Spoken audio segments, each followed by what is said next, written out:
छठ महापर्व की सबसे पहले आप सभी को अनंत शुभकामनाएं। छठी मैया के जयकारे के साथ प्रारंभ करते हैं कथाएं विद आरजे कार्तिक में।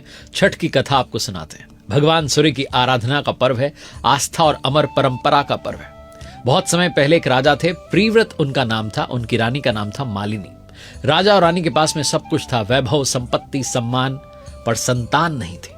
वो निसंतान थे। वर्ष पर वर्ष बीतते गए और हर दिन उनके हृदय में यही प्रार्थना रहती थी, हे भगवान हमें एक संतान का सुख दीजिए। पर ईश्वर मौन रहे। आखिरकार राजा रानी ने एक दिन महर्षि कश्यप को अपने राजमहल में आमंत्रित किया। महर्षि कश्यप ने कहा कि राजन, पुत्र प्राप्ति के लिए पुत्रेष्टि यज्ञ कीजिए और जो खीर यज्ञाहुति के रूप में निकले उसे रानी को अर्पित कीजिए। यज्ञ हुआ और उस पवित्र खीर को रानी मालिनी ने श्रद्धा से ग्रहण किया। कुछ ही समय में वो गर्भवती हो गई। राज्य में उत्सव छा गया क्योंकि एक उत्तराधिकारी आने वाला था। परंतु जब वो दिन आया, रानी ने जिस दिन पुत्र को जन्म दिया, वो पुत्र मृत था। पूरा राजमहल शोक में डूब गया। राजा अपने पुत्र के शव को लेकर शमशान पहुंचते हैं। आंखों में आंसू थे, दिल में पीड़ा थी। वो प्राण त्यागने वाले थे कि तभी आकाश से एक दिव्य प्रकाश उतरता है। वो थी देवसेना, भगवान ब्रह्मा की मानस पुत्री। उन्होंने कहा, राजन, मैं सृष्टि की मूल प्रवृत्ति के छठे अंश से उत्पन्न हुई हूं, इसलिए मुझे षष्ठी देवी कहा जाता है। मैं ही वो शक्ति हूं जो बालकों की रक्षा करती है, उन्हें जन्म देती है। आप मेरा पूजन कीजिए और लोगों को बताइए। राजा ने विधिवत पूजा की कार्तिक शुक्ल षष्ठी के दिन, और कहते हैं देवी की कृपा से उन्हें एक सुंदर जीवित पुत्र की प्राप्ति हुई। राजा ने पूरे राज्य में देवी षष्ठी की महिमा का प्रचार किया, गुणगान किया, और तभी से इस पर्व की शुरुआत हुई जिसे आज हम श्रद्धा से छठ महापर्व के नाम से जानते हैं। सदियां बीत गईं पर परंपरा आज भी जीवंत है, क्योंकि छठ केवल एक व्रत नहीं है, मातृत्व, भक्ति और आस्था का उत्सव है। कहते हैं कि छठी मैया भगवान सूर्यदेव की बहन है और इस पर्व में भक्त जो है सूर्यदेव की उपासना करते हैं ताकि छठी मैया प्रसन्न हो। इसीलिए इसे सूर्य षष्ठी व्रत भी कहा जाता है। छठ की कथा रामायण से भी जुड़ी है। कहते हैं कि जब भगवान राम रावण का वध करके माता सीता और लक्ष्मण जी के साथ अयोध्या लौटे तो कार्तिक मास की शुक्ल षष्ठी को माता सीता जी ने षष्ठी देवी और सूर्यदेव की आराधना की थी।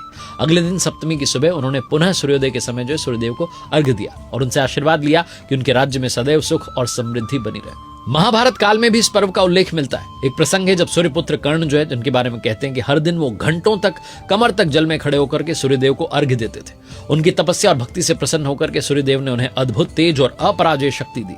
कर्ण की यह परंपरा आज भी जीवंत है, जब हर व्रती जल में खड़े होकर सूर्यदेव को अर्घ्य अर्पित करता है।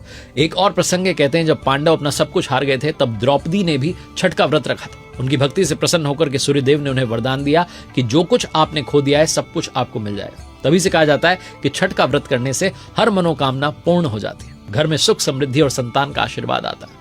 छठ पर्व वर्ष में जो है 2 बार मनाया जाता है। पहली बार चैत्र शुक्ल षष्ठी को, जिसे चैती छठ कहा जाता है, और दूसरी बार कार्तिक शुक्ल षष्ठी को, जिसे कार्तिकी छठ कहते हैं। ये पर्व 4 दिनों का होता है और हर दिन का अपना अर्थ है, अपनी भक्ति है, अपनी कहानी है। पहला दिन है नहाए खाए। व्रती जो है सूर्योदय के साथ उठते हैं, घर की साफ सफाई करते हैं, वातावरण को शुद्ध करते हैं। फिर भक्त जो है स्नान करके शुद्ध शाकाहारी भोजन ग्रहण करते हैं। दूसरा दिन जिसे कहते हैं खरना, इस दिन पूरे दिन निर्जला उपवास रखा जाता है। शाम को गुड़ की खीर, घी लगी रोटी और फलों से प्रसाद तैयार होता है। ये प्रसाद शुद्धता और आत्म संयम का प्रतीक होता है। तीसरा दिन जब आता है संध्या अर्घ्य का। षष्ठी के दिन जो है संध्या के समय व्रती नदी या तालाब के जल में कमर तक जो है डूबकर अस्ताचलगामी जो सूर्य हैं उनको अर्घ्य अर्पित करते हैं। घाटों पर दीपों की रोशनी लहराती है। लोकगीतों की गूंज के बीच में वातावरण भक्ति से जो है भर जाता है। केलवा जरे के भैले अंधियार। चौथा दिन जो है वो है उषा अर्घ्य का। अगली सुबह सूर्योदय से पहले घाटों पर भक्त जो है वो एकत्रित होते हैं। सूर्य की पहली किरण जब जल की सतह को छूती है तब व्रती दोनों हाथ जोड़ करके उगते सूर्य को अर्घ्य देते हैं। ये दृश्य जो है हर आत्मा को भक्ति से भर देता है। ऐसा लगता है मानो धरती, जल और आकाश तीनों एक साथ भगवान सूर्यदेव की आराधना कर रहे हैं। व्रती 36 घंटे तक निर्जला उपवास रखते हैं, ना भोजन ना जल, सिर्फ भक्ति, श्रद्धा और आत्म संयम। कहा जाता है कि जो इस व्रत को पूरे मन से पूरा करता है उसे छठी मैया जो है स्वयं आशीर्वाद देती हैं। इस दिन शुद्ध घी का दीपक जलाया जाता है। 7 प्रकार के फूल, चावल, तिल, चंदन और सुगंधित जल से सूर्य भगवान को अर्घ्य दिया जाता है और 108 बार जो है मंत्रोच्चारण किया जाता है। ओम घृणिम सूर्याय नमः, ओम सूर्याय नमः। और व्रत के अंत में जो है दान दिया जाता है। छठ महापर्व जो है केवल भगवान सूर्यदेव की आराधना का नहीं है, बल्कि प्रकृति, पवित्रता और मानवता का जो है आत्म संयम का जो है एक बहुत बड़ा उत्सव है। ये पर्व हमें सिखाता है कि अगर आपकी भक्ति सच्ची है तो असंभव भी संभव हो जाता है। आप सभी को एक बार फिर से छठ महापर्व की अनंत शुभकामनाएं।